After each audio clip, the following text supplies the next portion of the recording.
I have been a gardener all my life, and I decided several years ago that my action for climate change was to start growing local food.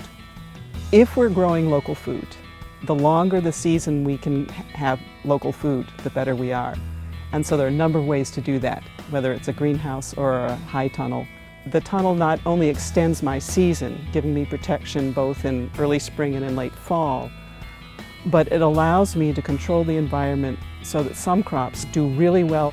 They're getting plenty of light, they're getting plenty of warmth, and I can irrigate so they're getting plenty of steady moisture. It's almost a necessity to have at least some of your crops under cover now. My name is Chet Bodine. I'm a regional analyst for the Department of Employment and Economic Development here in the state of Minnesota.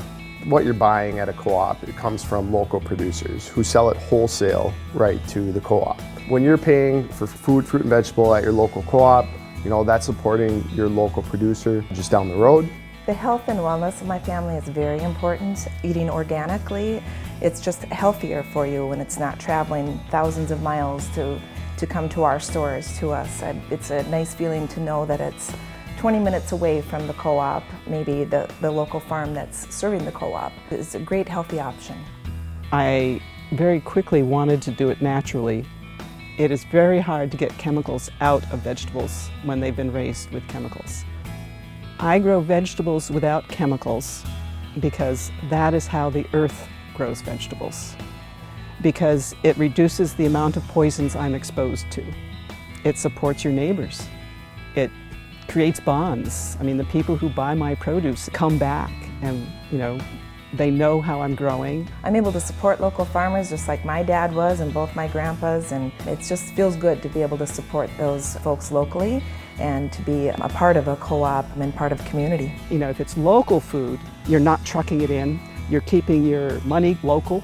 If people buy my produce, they're supporting me instead of some, big corporation out in California, keeping your money here. The profits that a producer/wholesaler makes from selling the product to the retailer is used to produce more the following year. The retailer who buys the food from the producer is able to sell that, and then the profits from that go locally to the board as people that are part of co-ops are reinvesting their money in other local businesses. We have farmland here. We're healing the planet for our children and our grandchildren. We're building the local economy so they will have more food choice and healthier bodies.